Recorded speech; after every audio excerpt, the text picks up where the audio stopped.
अगर थोड़े से आराम को छोड़ने से व्यक्ति एक बड़ी खुशी को देख पाता है, तो एक समझदार व्यक्ति को चाहिए कि वह थोड़े से आराम को छोड़कर बड़ी खुशी को हासिल करे। गौतम बुद्ध, तुम अपने क्रोध के लिए दंड नहीं पा सकोगे, तुम अपने क्रोध के द्वारा दंड पाओगे। वह व्यक्ति जो 50 लोगों को प्यार करता है, 50 दुखों से घिरा होता है, जो किसी से भी प्यार नहीं करता है, उसे कोई संकट नहीं है।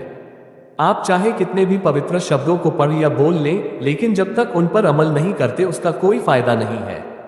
जीव एक तेज चाकू की तरह बिना खून निकाले ही मार देता है। सत्य के रास्ते पर कोई दो ही गलतियां कर सकता है, या तो वह पूरा सफर तय नहीं करता या सफर की शुरुआत ही नहीं करता। शरीर को स्वस्थ रखना हमारा कर्तव्य है, नहीं तो हम अपने दिमाग को मजबूत और स्वच्छ नहीं रख पाएंगे।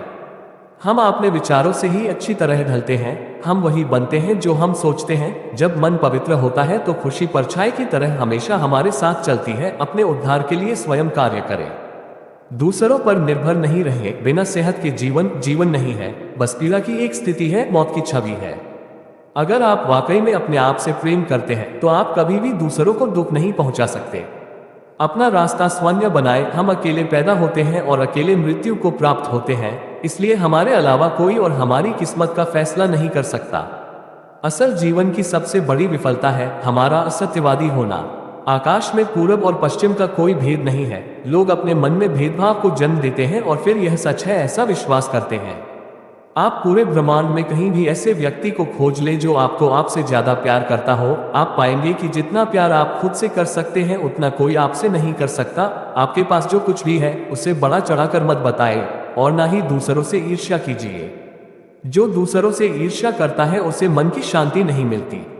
आपको क्रोधित होने के लिए दंड नहीं दिया जाएगा, बल्कि आपका क्रोध खुद आपको दंड देगा। इंसान के अंदर ही शांति का वास होता है, उसे बाहर ना तलाशे। एक शुद्ध निस्वार्थ जीवन जीने के लिए एक व्यक्ति को प्रचुरता में भी कुछ भी अपना नहीं है, ऐसा भरोसा करना चाहिए।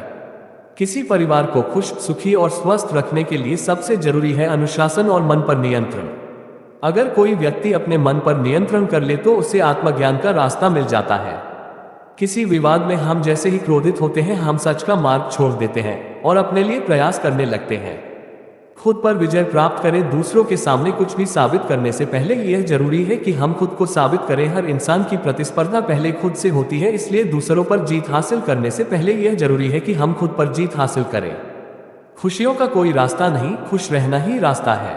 खुशी हमारे दिमाग में है। खुशी पैसों से खरीदी गई चीजों में नहीं, बल्कि खुशी इस बात में है कि हम कैसा महसूस करते हैं, कैसा व्यवहार करते हैं और दूसरे के व्यवहार का कैसा जवाब देते हैं। इसलिए असली खुशी हमारे मस्तिष्क में है। गुजरा वक्त वापस नहीं आता। हम अक्सर ऐसा सोचते हैं कि अगर आज कोई काम अधूरा रह गया तो वो कल पूरा हो जाएगा, हालांकि जो वक्त अभी गुजर गया वो वापस नहीं आए। जिस तरह एक मोमबत्ती बिना आग के खुद नहीं जल सकती, उसी तरह एक इंसान बिना आध्यात्मिक जीवन के जीवित नहीं रह सकता। जो गुजर गया उसके बारे में मत सोचो और भविष्य के सपने मत देखो, केवल वर्तमान पर ध्यान केंद्रित करो।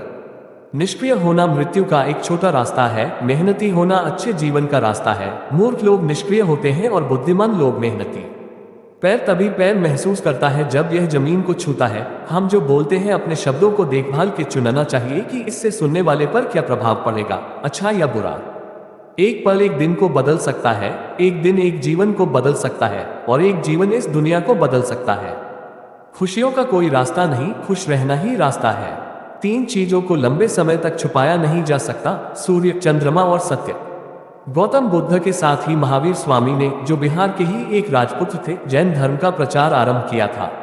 वे तपस्या और त्याग की दृष्टि से बुद्ध से भी अधिक बड़े चढ़े थे। उनका सिद्धांत भी दार्शनिक दृष्टि से बहुत उच्च कोटि का था, पर फिर भी उनको अधिक सफलता नहीं मिल सकी और आज भी बौद्धों की तुलना जैनियों की संख्या नगण्य ही है।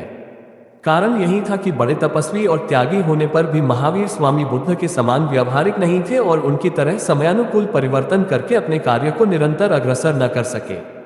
बुद्ध की व्यावहारिक और समन्वय कर सकने वाली बुद्धि सभी धर्म प्रचारकों के लिए अनुकरणीय है। यदि वे कट्टरता के बजाय उदारता, समझौता, समन्वय की भावना से काम ले तो निस्संदेह अपना और दूसरों का कहीं अधिक हित साधन कर सकेंगे।